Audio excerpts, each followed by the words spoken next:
I mean, are you getting a little tired of a lot of these accusations regarding your background in Fianna Fáil? This seems to be something coming up in the last number of days.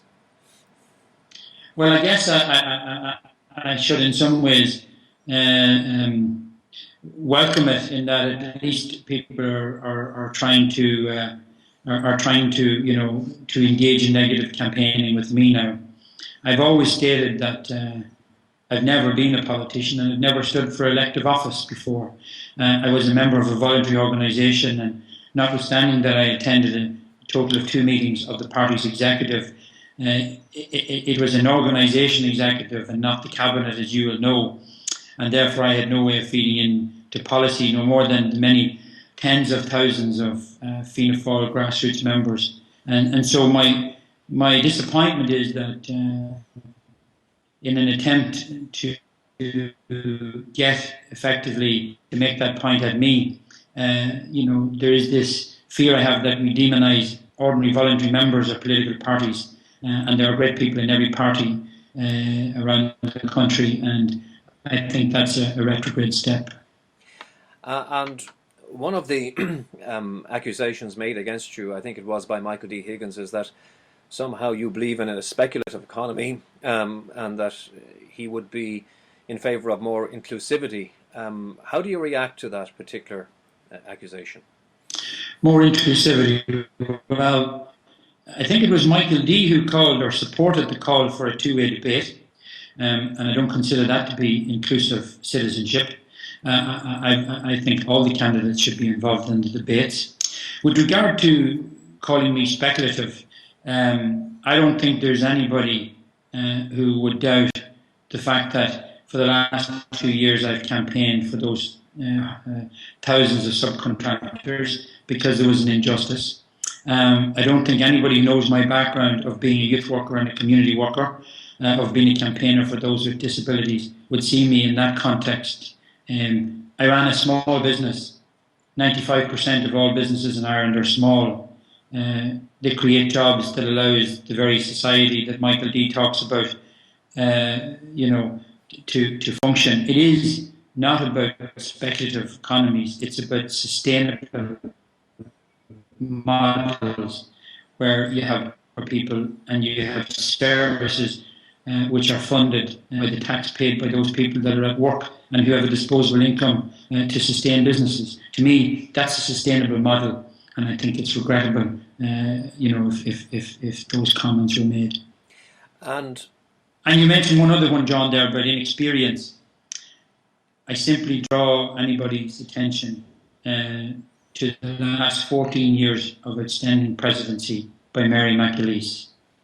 She was not a politician, and yet I think she has done an outstanding job both at home and representing us abroad. I would like to continue in her footsteps. Just to come back to what Michael D was saying, can I just ask you, Sean, about your attitude to the equality agenda? This is something that Michael D. Higgins has been pushing. Can I ask your views on that? On equality? In what context, John? Well, again, it's part of the ongoing debate about the nature of our society. Many people feel that we have embraced capitalism, laissez-faire capitalism over a long period of time now, and that it is leading to an unequal society. Can I have your views on that?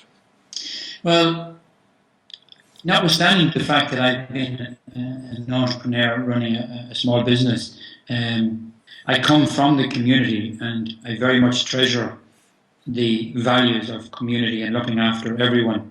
I absolutely believe in the rights of people to access healthcare, education. When I was a youth worker in this very inner city of Dublin, I always believed that there were only two ways to deal with the long-term intergenerational disadvantage, and that was access to education and skills training, and secondly, employment, to allow people to be independent economically, to provide for their own homes, and to put their own children through school. And so I believe in equality. I think sometimes people, who might talk about inclusion, begin to box people into particular stereotypes. Because I was an employer doesn't mean, and created jobs, doesn't mean that I don't believe in equality, inclusion.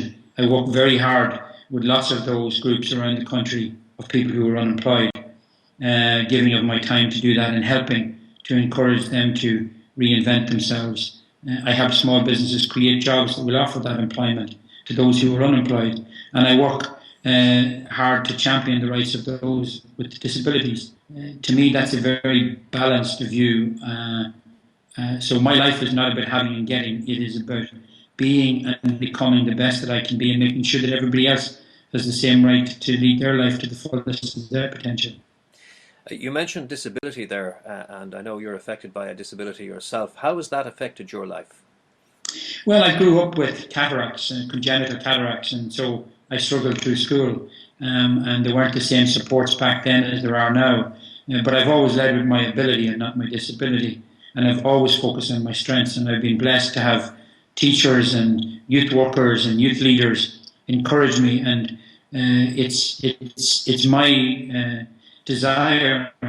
One of the things I said I wanted to do was to visit every single secondary school during my term to make sure that everybody from the age of 12 to 17 or 18 would have met the President, to be inspired as I was inspired by those who told me that I could be anything I wanted to be. And I've never let that stop me. And my message is to those young people that I meet now and work with who have a disability that, 35 years ago when I was leaving primary school, I was struggling to read and see a blackboard. And yet I was able, through self-belief and the support of many other people, to hand in my nomination papers to stand for the presidency of this great country. That's the example I want to give everybody else. Sean, we're asking all of the candidates about their P60s, which have been made public. Yes. Now, according to your P60, if I'm reading it correctly, you were paid just over 12,000 euro last year. And when Correct. you deduct tax, that means that you're living on approximately 212 euro per week. Is it very difficult to live on that amount of money? Well, the company that I was involved in at the time, that I set up, I moved away from being a director of it, and also the company, as you will know, John, from the many developers who who went into liquidation, weren't able to pay or didn't pay subcontracting firms like my own. We made a decision to pay all our creditors to make sure that we left nobody unpaid. And so Smart Homes, which I'm not even a shareholder of now at the moment, is made sure that we paid everybody. Therefore, I had to reflect in whatever I was paid from the company for the last year of supporting it, that I would take a modest fee, and that's what I've done. And of course, like everybody else, in small business, very often the employer is the last one to get paid. And so I wanted to make sure that everything that was in the company was there, and was available to help the company turn the corner and to reinvent itself. And I'm delighted that it is now going back into profit in 2011. Does it mean that you have to lead a fairly frugal lifestyle as a consequence? Well, whatever savings I have, John, is what I draw on now. And I don't live an extravagant lifestyle. I don't smoke. I drink very little, and I don't have an expensive taste lifestyle. So, but I'm recently married, so in that context, I tend to spend more time at home. Very good. Sean, a big issue for me personally and for many people globally now is the whole question of climate change. Can I ask you for your views on climate change and what you will do as president on that particular issue? Well, I'm a great believer in leading by example, not just talking about it, and showing tangible results.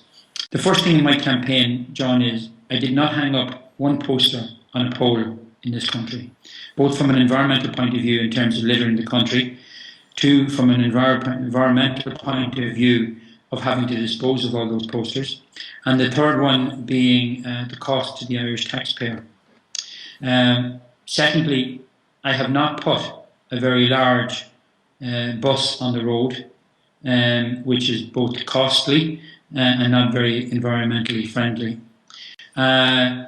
3, I put a proposal, some 2 months ago to the candidates to not waste 10 million of taxpayers' money by sending out the Litter on Tarcon free leaflet from every candidate, but in fact to combine all 7 into one document and to send that out, which would have saved significantly on the 7 pieces of literature separately going to each voter, 21 million plus pieces of literature, wasting 10 million, and also the huge cost to the environment of that being, most of those being disposed of almost before they're read.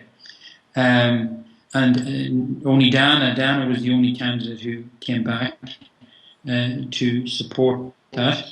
But even with regard to Áras an Uachtaráin, the first thing I would like to do would be to carry out an energy audit on the building to see could we introduce and integrate either solar or wind energy, and also to do an audit on the insulation of the building to see how we could reduce the heating costs and otherwise the environmental impact of Áras an Uachtaráin itself. So I lead by example. And I believe you're an iPhone user as well. Have you a favourite app when you use the iPhone? Well, I am an iPhone user, and I particularly like it because of the accessibility of it, that I'm able to make the text larger so I can see it more easily because of my visual impairment. But I have 2 apps that I use. One is very much around healthy lifestyle of exercise and calories and eating. And the second, which is very important at the moment, keeping in contact with my office and the volunteers around the country, I've set up an application for the diary so that I can share the diary and update it regularly without having to keep a hard copy diary. So it's much more efficient, much more flexible and fluid, and obviously, reduces the paper trail. And have you been using social networks as well during the campaign? Because I wasn't using posters, I felt that using the internet and social media was going to be key, and so I have the largest number of followers, 28,000 on Facebook, and I Facebook regularly, and I use Twitter regularly. I have about 7,000 Twitter followers, and I think it's great for instant messaging for people, and I think it's great to build an online community, and has been paramount to me being able to build the number of volunteers I have in each county and manage to build that sense of community so quickly, which couldn't be done without me having to travel to every part of the country, which would be time consuming, costly and environmentally unfriendly. Sean, finally, as we enter the last days of this campaign, what do you now see as the crucial issue, and what will be your central message going forward?